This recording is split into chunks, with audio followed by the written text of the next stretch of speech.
Hello, I'm Louis Jett, WVU Extension Horticulture Specialist, and we're here at the Organic Horticulture Farm in late summer, early fall, and we're talking about doing seed saving on some popular vegetables that are grown in West Virginia.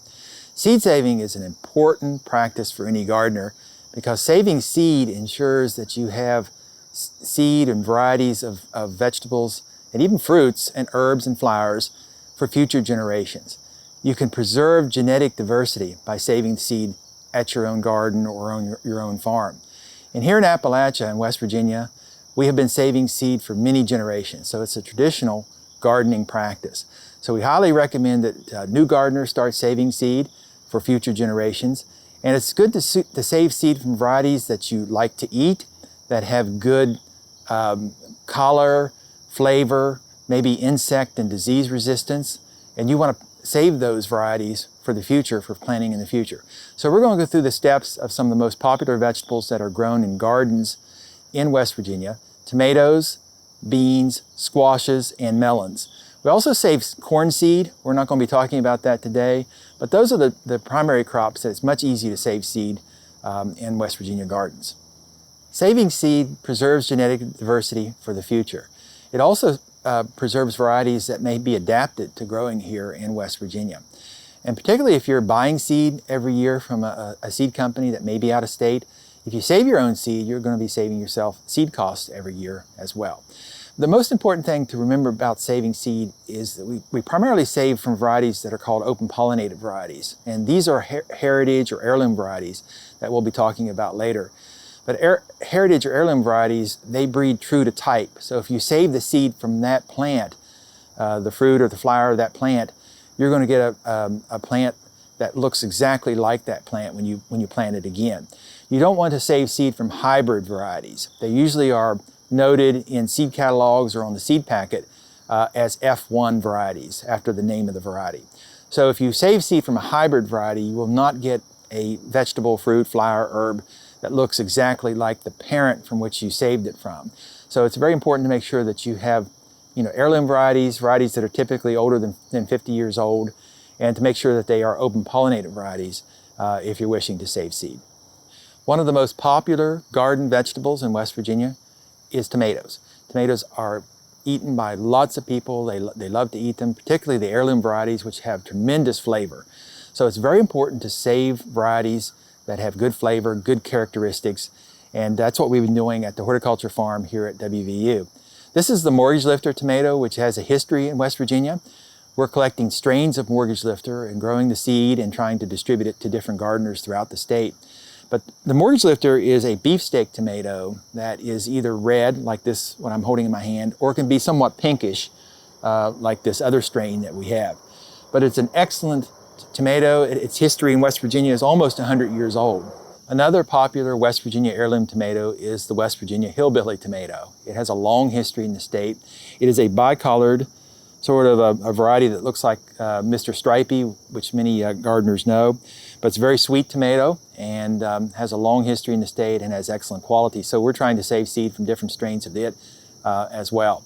Other West Virginia strains of tomatoes include the West Virginia 63, and also a variety called Kellogg's Breakfast, which is a yellow to orange beefsteak tomato. But there are also varieties of tomatoes that have been saved by families in the state for many, many generations, so we want to preserve them as well. So there are many varieties of tomatoes and types of tomatoes which you can save seed from. I mean, these are traditional slicing tomatoes, which are round and weigh about 12 to 16 ounces. We also have smaller, sort of Roma type tomatoes that you can save seed from as well. And we're also growing some of the cherry tomatoes and even the grape tomatoes, which you can also save the seed. So we're going to talk about the process for which you save seed from tomatoes in order to preserve that seed for future generations and for you to garden in the future. The first step is to select varieties of tomatoes that you like, that have good flavor and have qualities of a tomato that you like. So we chose the mortgage lifter here because we're looking at this as a variety that is popular in West Virginia, has a history in West Virginia. So you want to take something that is vine ripe. Usually when you're saving seed on most vegetable crops, when the fruit is ripe, the seed is ripe. So when you're able to harvest the fruit for yourself, that would be a good time to start extracting the seed from the fruit. So there are several ways to do this. I brought some containers here, and The first step started actually 3 to 4 days ago, and this is when I squeezed my tomato juice, the pulp, into my mason jar, and I let it ferment for about 4 to 5 days. So this is the fermentation method for saving tomato seed. It's the preferred method for saving tomato seed because it mimics the way that tomato seed was saved in nature. And the tomato is a wild plant, and so when the fruit drops to the ground, it actually ferments on the ground, and that reduces the germination inhibitors that are in the gel or the juice of the tomatoes. So by fermenting, we're able to remove those inhibitors from the seed and separate the seed from the pulp. So we'll look at this a little bit closer later, but with this emulsion that we have here, we have the seed which is settled to the bottom of the jar, and on the top is the pulp, which has sort of a fungal growth on it, and we'll just essentially scoop off that fungal growth, and we will wash the seed from the jar. So we're just going to take some of that off, and it kind of smells, but it's fermented at room temperature, 70, 75 degrees, for 4 to 5 days. And a jar or a container can be used to ferment the tomato juice in. You don't want to seal the lid too tight, but you just want to put it into an area that's not in direct sunlight, but not too hot or not too cold. And so we're just removing this pulp that had accumulated on the top. Okay, and then we can also strain the tomatoes seed from the juice. So we can just use a tea strainer or a colander to do this, and we're just going to pour that in, and it separates out pretty well. And we're going to can put some more water on this and wash this several times, and then the seed sort of comes out, and it can be washed from this juice that you have here, just letting it strain some more. And then you would blot it dry on a paper towel, similar to what we have here. Just let it air dry for 4 to 5 weeks. And this is and again in an area that's not getting a lot of direct sunlight, but just room temperature, letting it air dry on the paper towel for that length of time, and kind of spread the seeds out on the paper towel so that they're even. And they would be ready to put into containers, either coin envelopes or paper envelopes like this, or they could also be put into plastic containers or Ziploc bags and sealed. It's very important to write the variety and the date on the envelope or the bag that you're storing the seed. And then you can put them in the refrigerator or a freezer if you're storing them for many years, and they'll be ready to use for next year. That is the fermentation method for saving tomato seed. The other method is just essentially, cutting tomatoes in half, or quartering them. It's pretty much the same process we did when we did the fermentation method. We've got a lot of seed, we've got a lot of gel in here. Then you could also just squeeze this pulp on a paper towel and let it dry. So that's sort of the dry method of saving tomato seed. It's not the preferred method, but the seed will dry down. You may have a lot more pulp around the seed that you'll have to separate or try to blow away from the seed when you dry it. But if you can, sort of spend a little bit more time and do the fermentation method for saving tomato seed. I think it will pay in the long run, and you can do a lot of seed in a very short period of time. If you're saving seed from cherry tomatoes or grape tomatoes, which are smaller saladette type tomatoes, you can just essentially put them in a food processor or blender and just macerate them that way. And then you could also put them in the jar for fermentation. But if we're doing, slicers, it's good to just scoop out the seed, or you can just squeeze the seed into the jar or onto the paper plate or the paper towel for later drying and saving the seed later. Another very popular vegetable that we grow in West Virginia are heirloom or heritage beans. So we do a lot of bean research here at WVU with these heritage varieties. They have high protein, just incredible flavor, and we need to preserve the seed for the future generations. So one of the varieties we're looking at is out of Nicholas County and was saved by Betty Flanagan from Nicholas County. And it's a variety called Coal Camp, which is a pole bean.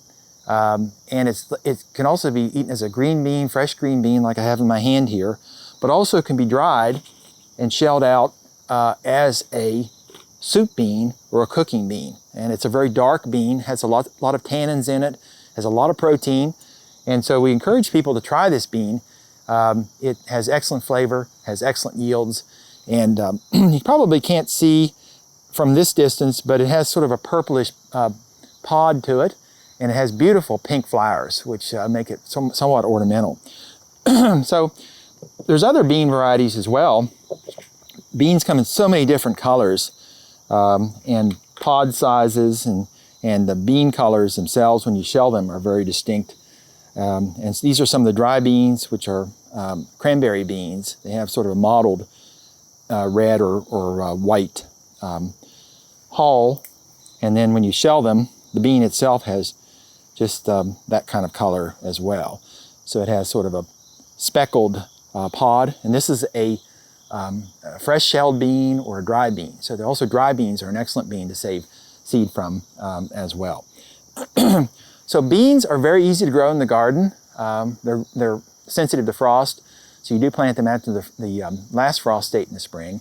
And you can plant them up to mid-July here in most parts of West Virginia.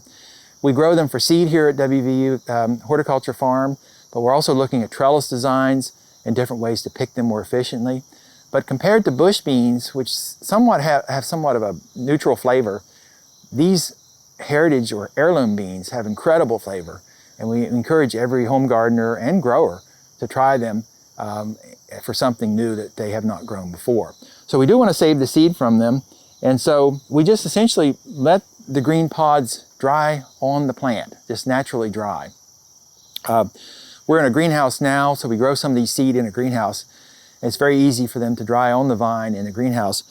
But even out in the field or the garden, they will dry down on the trellis. The trellis can be a corn stalk, it can be a teepee trellis, it can be metal T-post or anything that gets the plant to grow vertical. And you can just essentially let the pods dry down on the vine. One strategy that we do to save seed on beans is we pick the beans for eating or consumption, and then the beans that we don't harvest later in the season, we just allow them to dry down for seed that we store later. So Coal Camp is one of the most popular heirloom varieties that we grow in the state. So this is the seed that we're saving from it. And you know, as I said, it has a dark seed, very dark black to brown seed. So we have a dry pod, and we either shell it by hand, or if you have a mechanical sheller, that's great too, but you can shell these beans very fast by hand. And you just essentially can let them air dry for a month, just like I discussed with the tomatoes. Let's let them dry on a paper towel or a sieve or something that just, you know, lets them to dry down. And then you can put them into a container like a jar or a plastic container or a Ziploc bag and place them in the refrigerator or the freezer for storage for next year. Bean seeds can store for 5 to 10 years very effectively if you store them in cool, dry environments. When we're saving seed from tomato varieties, it's important to make sure that they are open pollinate varieties, but generally they need to be separated. Different varieties need to be separated by 25 to 30 feet from different varieties. Tomatoes are self-pollinated, which means they have male and female parts within the same flower, but they can be cross-pollinated by insects. So if you have different varieties of tomatoes that are growing fairly close to each other, they will cross-pollinate, and you won't have the seed that you saved from that cross won't look like the tomato that you expected to save it from. So it's important to separate tomato varieties by 30, 35 feet to ensure that you have purity of the seed for when you grow it later. Another popular vegetable crop that's grown in West Virginia are melons and squashes. And it's very important to save the seed from some of these heirloom or open pollinate varieties for this type of vegetable as well. So I have different types of melons that we grow here.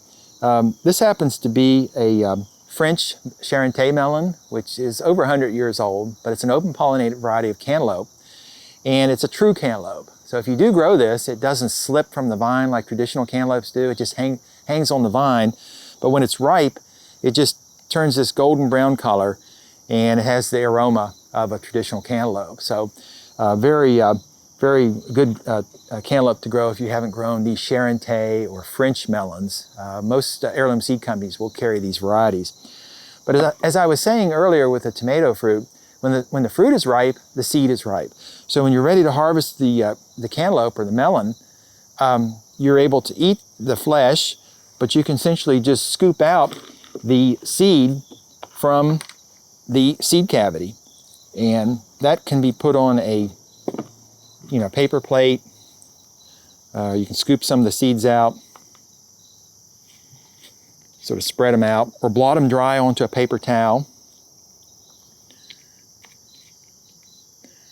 Or you can also, what we prefer to do is to put them through the sieve and wash some of the pulp away from the seed. And then after it's been washed, it's then spread on a paper plate or a paper towel and just allowed to air dry for 4 to 6 weeks before it's put into storage. It's a very easy crop to save seed from, the cantaloupe.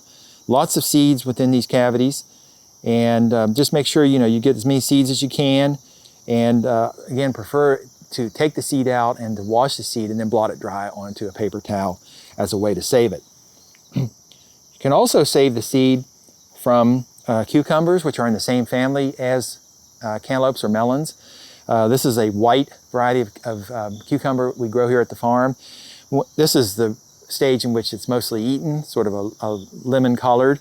But as it matures, when the seed is mature, it turns this really dark yellow color. So that's the stage that you want to really store or harvest the seed from this. If you're growing a traditional cucumber, just make sure it's fully ripe or fully mature when you do cut into it and start extracting the seeds. So we just cut that lengthwise on a cucumber, and we have a lot of seeds in there. So there are seedless varieties of cucumbers that obviously you won't be able to save seed from, but the heirloom varieties, you can again scoop the seeds out, much like what we did with the melon, and then they can be washed also in the strainer and blotted dry onto the paper towel or the paper plate and air dried for 4 to 6 weeks before putting into storage for next year or for future years. I always grow a lot of winter squashes. Winter squashes have a long history here in Appalachia. Squash is one of the traditional three sister garden crops, along with corn and beans. This is a winter type squash called a kaboka squash. It's a variety called Sunshine, but there are many heirloom varieties of winter squash. A popular one in Appalachia is called a permelon or the candy roaster squash, but the seed is saved from these much the same way. They have a much harder shell on them, and you want to make sure that the fruit is mature. And on winter squash, the fruit is mature when you really can't puncture the skin or the shell of the squash with your nail. So that tells you it's ripe. It may be the color that you want, but sometimes it changes color before it's actually fully ripe. So don't harvest them for seed, and certainly don't harvest them for baking or use until the fruit is ripe. So pretty much we'll just cut this in half like we did with some of the other fruits.